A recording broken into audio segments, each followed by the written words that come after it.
शिव भोळा चक्रवर्ती. पूर्वीच्या काळी माणसं शब्दावर पैसे द्यायचे. कला कल्पतरूंचे आरव, चेतना चिंतामणीचे गाव, बोलते जे अर्णव पियुषांचे चंद्रमेचे. एक छत्र अंमल राज्य ज्याच्याकडे असतं त्याला चक्रवर्ती म्हणतात. खासदारकीला जर उभा राहिला असतं ना, एकटा वन साईड निवडून आला असता, प्रचार करायची गरज लागली नसती, का पैसे डोळा उघडला तसा तो कामदेव कापुरावाने जाळायला लागला.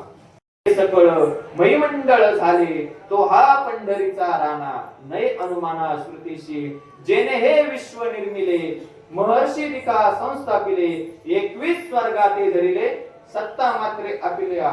श्रुतीमध्ये असं वर्णन आलेलं आहे, यतो वायुमानी भूतानी जायन्ते तेन जातानी जीवन्ति तत्वी जिज्ञासस्व तत् ब्रह्म. जेव्हा ज्याच्यापासून ही सृष्टी निर्माण होते तो हाच एक परमात्मा आहे. कार्यबलाने त्याच्यामध्ये 3 प्रकार आहे. आपला प्रश्न होता की नाथ महाराजांनी पक्ष कधी बदलला. मी नाथ महाराज पैठणचे सांगत आहे बरं का. आता निवडणुकीचा काळ आहे, कोणी म्हणतात नाथांनी पक्ष बदलला म्हणजे तिकडे कोणी जाऊ नका. नाथ महाराज वारकरी आणि शिवाची उपासना कशी करतात तर भगवान शिव, वारकरी पांडुरंग, भगवान विष्णू यांच्यामध्ये भेद नाही. हे तिन्ही देव कसे आहेत, हे स्वरूपाने एक आहे. मग नाथ महाराज म्हणतात, मी त्या एका शंकराचे, मी त्या एका भगवान विष्णूचे, मी त्या एका ब्रह्मदेवाचे पाय, त्या भगवंताचं नाम, त्या भगवंताची मूर्ती माझ्या अंतःकरणामध्ये साठविला हरी जिही हृदय मंदिरे. आणि मग त्याला अंतःकरणामध्ये साठवल्यामुळे काय झालं तर काम क्रोध माझ्यामध्ये राहिले नाही. तयानबादी क्रोध काम वाचे वदता शिव नाम. त्या भगवंताच्या नामाचं काय केलं मी, वाचेने वदलो, वाचेने अखंड त्याचं नामस्मरण केलं. त्याच्यामुळे माझ्या ठिकाणी काय राहिला नाही, काम क्रोध राहिले नाही. मग कोणाची केली भक्ती, त्या शिवाचं थोडं वर्णन करत असताना पहिल्या चरणाच्या पूर्वार्धामध्ये सांगतात की शिव भोळा चक्रवर्ती. पहिल्यांदा त्याला शिव म्हटलेला आहे. कोण आहे तो, शिव शंकर आहे. शिव म्हणजे शिव शब्दाचा अर्थ व्याकरणामध्ये कल्याण म्हणून आलेला आहे. जो सदा कल्याण करणारा आहे तो कोण आहे, तो भगवान शिव आहे. नंतर त्याला पुढे भोळा म्हटलेला आहे. काय म्हटलेला आहे, भोळा. महाराज भोळा शब्दाचा अर्थ आपण व्यवहारामध्ये ज्याला काही कळत नाही किंवा जो बावळट आहे त्याला म्हणतो.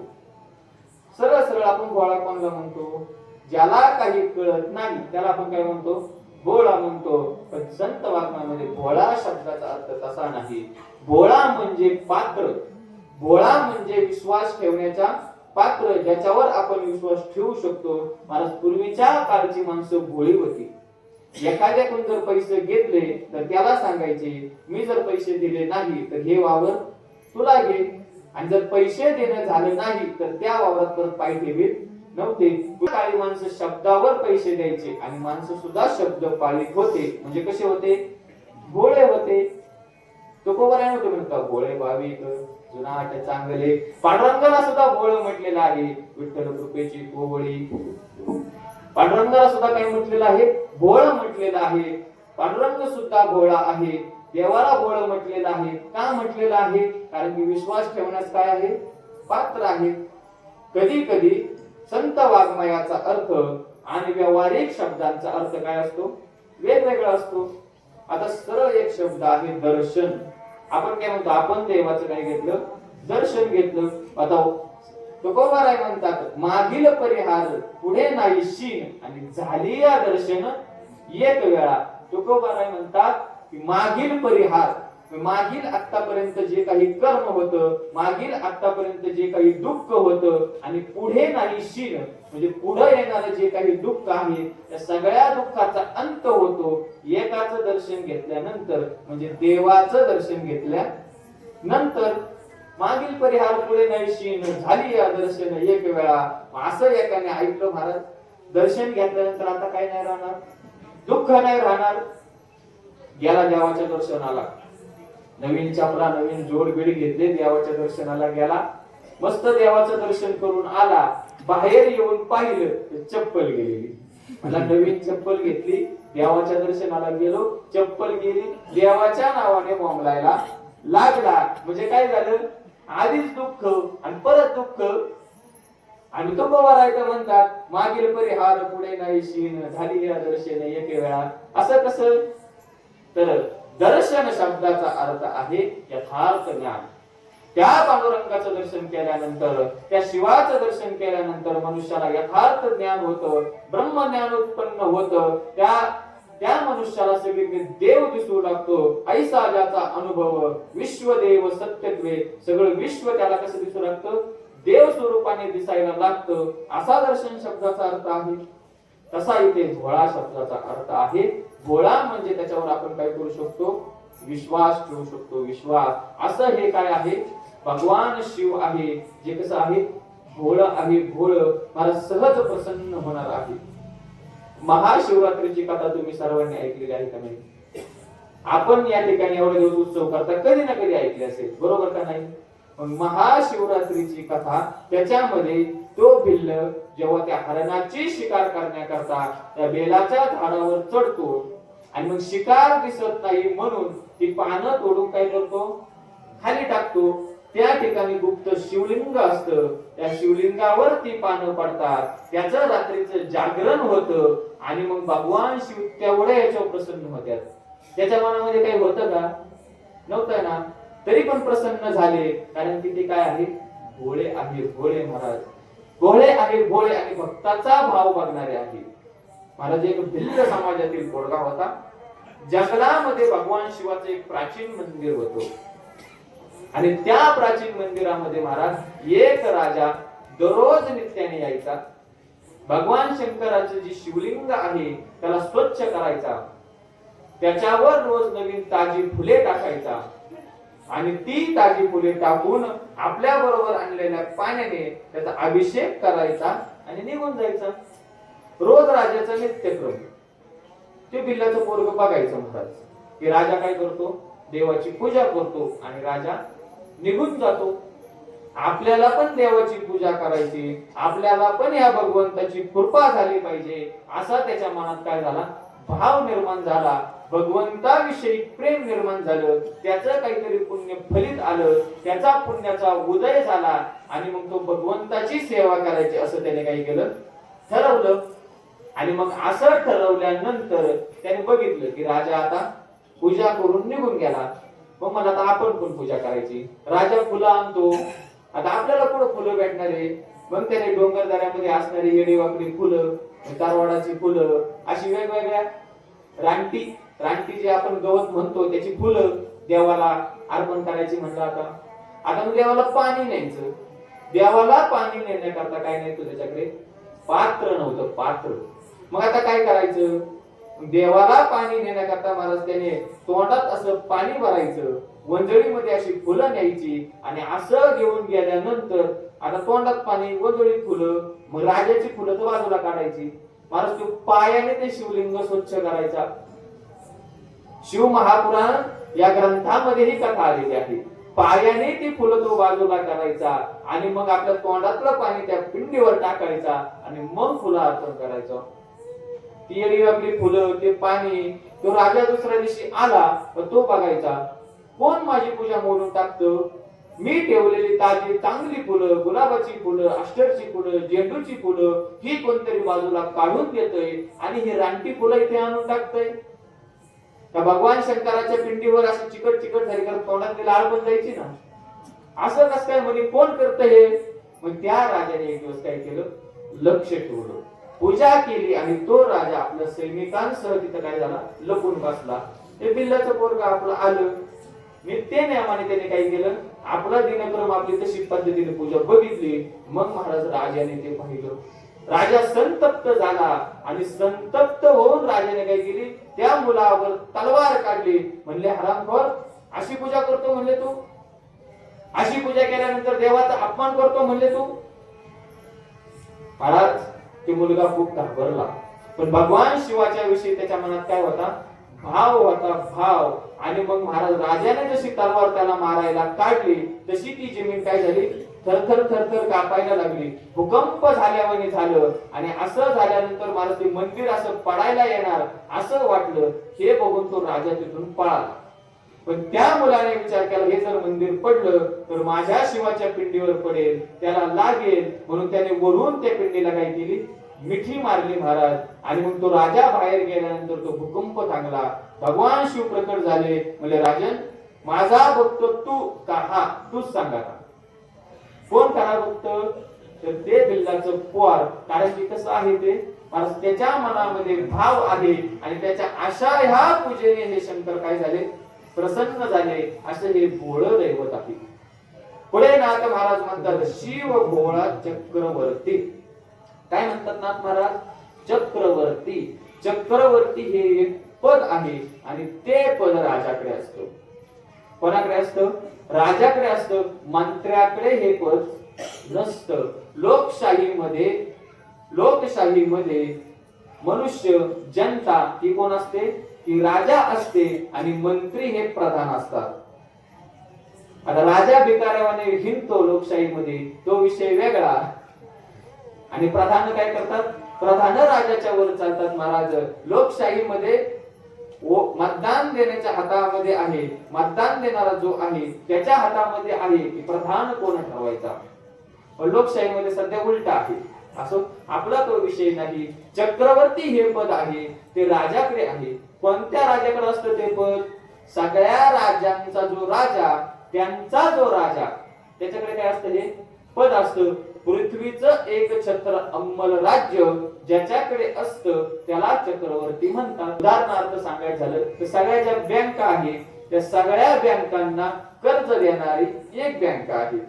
बँकांची बँक ती कोणती बँक? Reserve bank. अशी ही जी बँक आहे, तसं चक्रवर्ती राजा म्हणजे सगळ्या राजांचा राजा, एक छत्री अंमल राज्य ज्याचा आहे तो चक्रवर्ती राजा. तर भगवान शिव चक्रवर्ती आहे महाराज. हे तर खरंच आहे. पण भगवान शिवाची सत्ता ही चेतनावर जेवढी आहे तशी जडावर सुद्धा त्याची सत्ता आहे. वृक्षाची हे पाने हरी ज्याची सत्ता, राहिली अहंता मग कुठे, देखवी ऐकवी एक नारायण. भगवान शंकरांची सत्ता जडावर आहे, चेतनावर आहे. यच्च यावत सृष्टीमध्ये जेवढे पदार्थ आहे त्या सगळ्या पदार्थांवर भगवान शिवाची सत्ता आहे. निवडून आलेल्याची सत्ता इथल्या माणसावर राहते. ती पण जर हा प्रामाणिक असेल तर ती पण काही माणसांची. एक उदाहरण सांगतात आमचे बाबा. काय झालं, एका गावामध्ये स्वच्छतेची मोहीम राबवली आणि मग स्वच्छतेची मोहीम राबवल्यानंतर त्या गावामध्ये एक नियम करण्यात आला. जो कोणी पण उघड्यावर बसेल त्याला काय केलं जाईल? जो कोणी लग्नीला जाईल, कशालाही जाईल, त्याला काय केला जाईल? दंड दिला जाईल. त्याला काय करावे लागेल? दंड भरावा लागेल, म्हणजे लागेल. असा एका गावामध्ये नियम झाला. आता नियम झाल्यानंतर महाराज एक असाच थोडा वयोवृद्ध मनुष्य त्या गावामध्ये आला. फिरत त्या गावामध्ये आला आणि फिरत त्या गावामध्ये आल्यानंतर त्याला काय माहित नाही, त्याने आपला कार्यक्रम केला. आणि त्याला कार्यक्रम केल्यानंतर महाराज बघितलं, पोलिसांनी त्याला बघितलं, शिट्टी मारली. म्हणजे इकडे रे, काय झालं? म्हणले तू आता काय केलं? ते म्हणे लग्न केली. ते म्हणे का बरं केली? ते म्हणे आता आली म्हणून केली, त्याच्यात काय दावा? ते म्हणे ह्या गावामध्ये अशी उघड्यावर लग्न करण्याला दंड आहे. म्हणजे दंड आहे. हा म्हणे तुला तो दंड भरावाच लागेल. असं म्हणून पोलिसांनी त्याला धरलं आणि त्याला घेऊन चालले. आणि त्याला घेऊन जात असताना पुढून एक असा टांगा आला. तो टांगा आल्यानंतर महाराज तो टांगा असा येऊन थांबला. त्या टांग्याचा जो घोडा होता त्याने दोन्ही कार्यक्रम तिथे केले.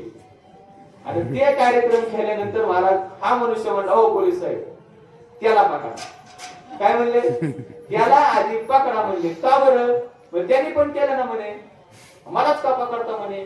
ते म्हणले हे बघ, हे फक्त नियम माणसासाठी आहे, मनुष्यावर आमची सत्ता आहे, प्राण्यांवर आमचा अधिकार नाही. महाराज भगवान शिवाची सत्ता यच्च यावत सर्व पदार्थांवर आहे. त्याच्यामुळे त्यांना काय म्हटलेलं आहे?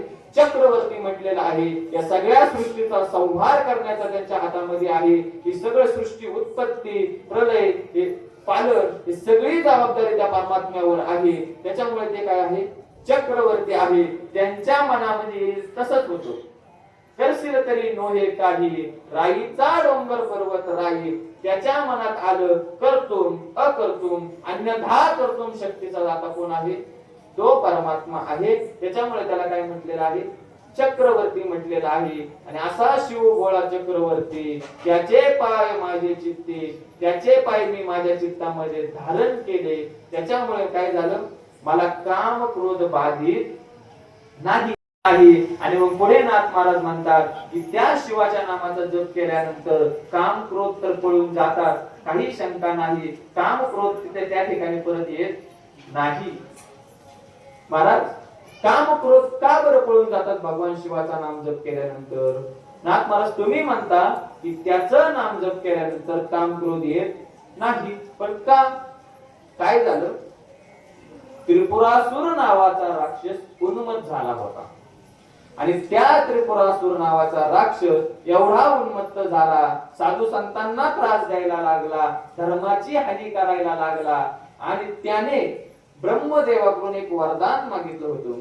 काय वरदान मागितलं होतं? की फक्त आणि फक्त भगवान शंकराच्या मुलाकडून माझा काय व्हावा? मृत्यू व्हावा. आता भगवान शंकर हे वैराग्याची मूर्ती महाराज, त्यांच्या ठिकाणी कशाचा लग्नाचा संबंध आला? त्यांच्या ठिकाणी कशाचा पुत्राचा संबंध आला? महाराज मग देवता लोकांनी भगवान शंकराला सांगितलं की असा असा राक्षस उन्मत्त झालेला आहे, पार्वती मातेची साधना सुद्धा फलाला आलेली आहे. तुम्ही आता पार्वती माते बरोबर काय करा? विवाह करा आणि तुमच्या पुत्राद्वारा काय होईल? या राक्षसाचा वध होईल. पार्वती माते बरोबर भगवान शंकरांनी लग्न केलं. परंतु भगवान शंकर हे नंतर समाधिस्थ झाले. आणि समाधिस्थ झाल्यानंतर भगवान शंकर हजारो वर्ष समाधीमध्ये गेले. ते काय बाहेरच यायला. देवतांना इकडे टेन्शन आलं, त्यांची चिंता वाढू लागली. कारण की देवतांना हवीर द्रव्य जे दिलं जातं, त्यांना जी संविधा दिली जाते, ते यज्ञ जेव्हा सगळे बंद पडले तेव्हा देवतांचं जीवन हे अवघड झालं. मग त्या सगळ्या देवांनी कामदेवाला पुढे केलं. कोणाला पुढे केलं? कामदेवाला पुढे केलं. त्याच्या खांद्यावर बंदूक ठेवायची आणि निशाणा साधायचा. समाजामध्ये अशी लोक असतात महाराज, एखाद्याला पुढे करून त्याच्या खांद्यावर बंदूक ठेवून काय करतात? निशाणा लावतात. म्हणजे त्याच्यामुळे आपण ओळखून घ्यायचं, एखादा जर लई उड्या मारत असेल तर त्याच्या मागे कोण आहे. तसं हे देवतांनी कामदेवाला पुढे केलं. आणि कामदेवाला पुढे केल्यानंतर कामदेवाला सांगितलं की तुम्ही काय करा? तुमच्या पद्धतीने भगवान शंकरांना समाधीतून काय करा? बाहेर काढा. कामदेवाने आपल्या कामाचे बाण भगवान शंकरांवर सोडले.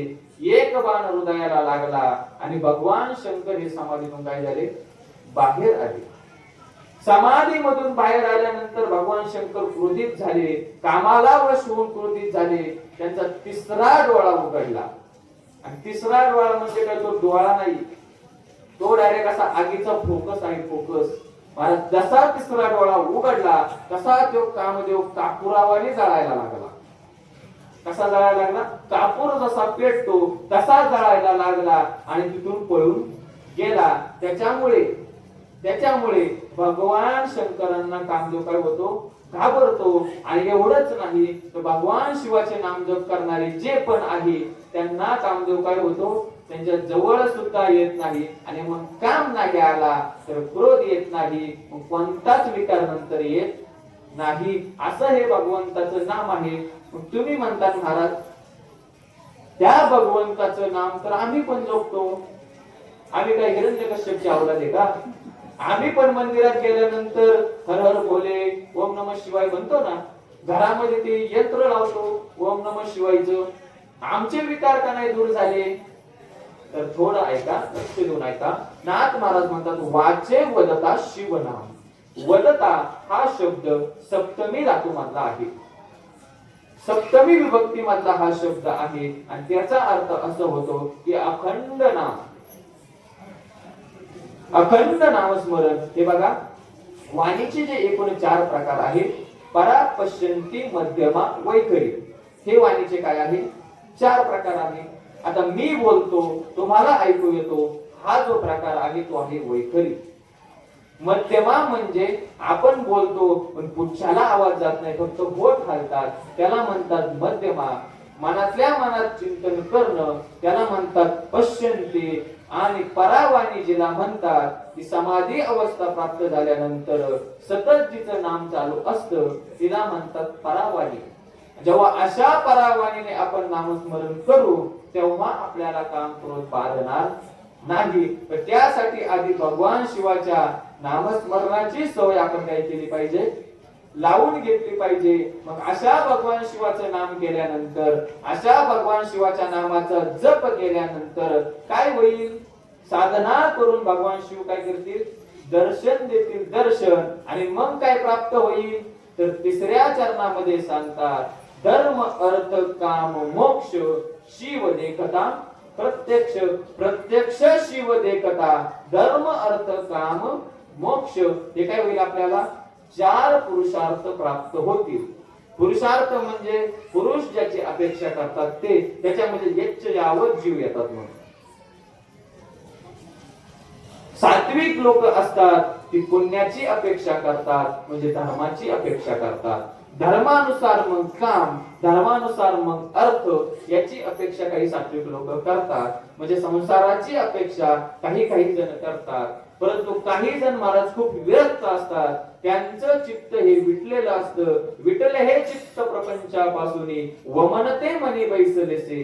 त्यांचं चित्त विटलेलं असतं आणि मग ते मोक्षाची अपेक्षा करतात. परंतु भगवान शिवाला जर पाहिलं तर धर्म अर्थ काम मोक्ष हे 4ही पुरुषार्थ काय होतात, प्राप्त होतात. प्राप्त महाराज रावण होता, रावणाकडे काम आणि अर्थ एवढ्या प्रमाणात होता की तुकोबारायांनी हे काय केलेलं आहे, पैशाचा विटाळ मांडलेला आहे, द्रव्याचा विटाळ मांडलेला आहे. सोने रूपी अम्मा मृत्यू के समान असे तुकोबाराय त्या रावणाच्या संपत्तीचं काय करतात, वर्णन करतात. कोटी घरे जिथे काशा आणि तांब्याची शुद्ध कांचनाची 7 कोटी. कोट्यावधी घर काशा आणि तांब ह्या धातूची आहे. कोट्यावधी घर आणि शुद्ध कांचनाची किती आहे, 7 कोटी. म्हणजे शुद्ध सोन्याची 24 कॅरेट शुद्ध सोन्याची घर किती आहे, 7 कोटी आहे. महाराज आपण थोडा अंदाज लावा, 1 BHK घर घेऊ आपलं. हे जर सगळं सोन्याचं करायचं म्हणलं तर किती तोळं वाळू आणावं लागेल बाबा, तोळ्यात आणावं लागेल का, रतनी वाळू आणावं लागेल सोन्याची, शक्य आहे का. किती संपत्ती असेल त्या रावणाकडे महाराज, खूप संपत्ती होती. म्हणजे अर्थ होता, काम म्हणजे महाराज 80,000 बायका होत्या रावणाला. त्यांचे मग पुत्र महाराज इंद्रजित सारखे बलाढ्य पुत्र, एवढे पुत्र त्या रावणाला, एवढ्या बायका महाराज. खासदारकीला जर उभा राहिला असता ना, एकटा 1 साइड निवडून आला असता, प्रचार करायची गरज लागली नसती का, पैसे वाटायची वाटते ना, मला नाही माहिती, पैसे वाटायची सुद्धा गरज लागली नसती, एकटा निवडून आला असता. असा हा रावण महाराज. त्याच्याकडे भरपूर अर्थ, भरपूर काम, परंतु धर्म नव्हता. त्याच्यामुळे काही टिकलं नाही, संपत्ती टिकली नाही. संपत्ती म्हणजे काय, आपण जिच्या मागे आयुष्यभर पळतो, जिच्यासाठी आपण राबतो, कशासाठी, संपत्तीसाठी. अहो तो संपत्ती शब्द थोडा हळू म्हणा ना, थोडा हळू म्हटल्यानंतर संपत्ती काय होतं, संपत्ती जी कधीही टिकत नाही ती संपत्ती, जी कधीही कोणाची टिकली नाही ती संपत्ती, आणि जी कधीही कोणाची टिकणार नाही ती काय, संपत्ती. संपत्तीच तिला म्हणतात जी कधीच कोणाची टिकत नाही. त्याच्यामुळे आपण तिच्या मागे नाही पडलं पाहिजे. रावणाने धर्म नाही पाळला, धर्म सोडला, अनितीने वागला, एवढा अर्थ होता, एवढा काम होता, काहीही टिकवता आला नाही. त्याच्यामुळे तर तुकोबारायांनी म्हटलेलं आहे ना, जोडून या धन उत्तम व्यवहारे उदास विचारे विवेच करे. ज्या काही मार्गाने आपण चाललेलो आहे, संसारामध्ये असताना आपण ज्या मार्गाने जायचं आहे तो उत्तम व्यवहाराने, धर्माने पैसा कमवायचा आहे, अनितीच्या मार्गाला जायचं नाही. धर्म काय सांगतं, शास्त्र काय सांगतं, संतांनी काय सांगितलेलं आहे, या मार्गाला धरून चालणारा जो आहे, तो जो मनुष्य आहे महाराज, त्याच्याकडे पैसा एक वेळेस कमी दिसेल, परंतु तो मनुष्य सुखाने समाधानाने झोपणार आहे. नाही तर महाराज कोट्यावधीची घरं आहे, लाखोच्या गाद्या आहे, झोप नाही, गोळी घ्यावी लागते गोळी. परंतु महाराज एखादा सामान्य मनुष्य शेतामध्ये काम करतो आणि रात्री निवांत जाऊन झोपतो. महाराज त्याच्याकडे काय आहे? समाधान आहे, समाधान. जर धर्माने वागू तर आपल्याकडे समाधान राहील, तर आपल्याकडे शांती नाही. जिथं शांतीचा जिव्हाळा नाही तिथं सुख न विसरून रेगे काही. ज्या ठिकाणी शांती नाही, ज्या ठिकाणी समाधान नाही, त्या ठिकाणी पैसा सुद्धा काही काळानंतर राहत नाही. आल्यावानी जरी वाटला तरी राहणार नाही. आपला विषय वेगळा चालू होता. असे हे नाथ महाराज सांगतात की जर भगवान शिवाचं दर्शन केलं तर धर्म अर्थ काम मोक्ष हे चारही पुरुषार्थ आपल्याला काय होतात? प्राप्त होतात. आणखीन काय होतं तर नाथ महाराज म्हणतात की एका जनार्दनी शिव निवारी कळी काळाचा भेव. आता कळी काळाचा भेव म्हणजे काय हो? तर कळी काळाचा भेव म्हणजे या कळी काळाच्या संकटापासून, या काळाच्या संकटापासून आपल्याला सोडवतो. जो काळ घडोघडी आपली वाट पाहत आहे, घडोघडी काळ वाट याची पाहे, अजून किती आहे अवकाश. घडोघडी काळ आपली वाट बघत आहे, त्या काळापासून सुटका ते भगवान शिव करतात. त्या भवसागरातून तारून नेण्याचं काम ते भगवान शिव आपल्याला करतात. त्या संसार सागरातून, त्या संसार दुःखातून जर आपल्याला तरून जायचं असेल तर भगवान शिवाची शरणागती, त्याचं नामस्मरण केल्यानंतर आपल्याला काय होईल? या सागरातून आपण तरुण जाऊ. ते भगवान शिव असेल, ते पांडुरंग परमात्मा असेल, तो विठ्ठल असेल, तो कृष्ण असेल, तो राम असेल, तो कोणीही असेल, तो स्वरूपाने मात्र एक आहे. आणि त्याची शरणागती केल्यानंतर तुकोबरायत म्हणतात ना की म्हणून या शरण जावे सर्व भावे देवासी, तो हा उतरील पार भवदुस्तर नदीचा. म्हणून त्या पांडुरंगाला शरण जा. का शरण जा? की तो हा उतरील पार, तो या भवसागरातून आपल्याला पलीकडे नेईल. कशी आहे ही? भवदुस्तर नदीचा. कठीण म्हटलेलं आहे, कठीण. तुकोबरायांनी कठीण म्हणावं, भगवंताने कठीण म्हणावं. दैवी यशा गुणमयी मम माया दुरत्तया मामेव ए प्रपद्यन्ते मायामेतां तरन्ति. अशी ही कठीण असणारी माया, हिला जर तरुण जायचं असेल तर एक भगवंताची शरणागती, दुसरं काहीही पर्याय नाही. त्या भगवंताला शरण गेल्याशिवाय पर्याय नाही. या कलियुगामध्ये जर तरुण जायचं असेल तर काय करा? सकळांशी येथे आहे अधिकार. कलियुगी उद्धार हरीच्या नामे, त्या भगवंताच्या नामाचा जप करायचं आणि मग संसार सागरातून तो आपल्याला तरुण घेईल. असे हे भगवान शंकर आहे. अनवर्थ हो मंडळी भेटतो तया होता. चला कल्पतरूंचे आरव, चेतना चिंता मनीचे गाव. बोलते जे अर्णव पियुषांचे, चंद्रमे जे अलांचन मार्तंड जे तापहीन.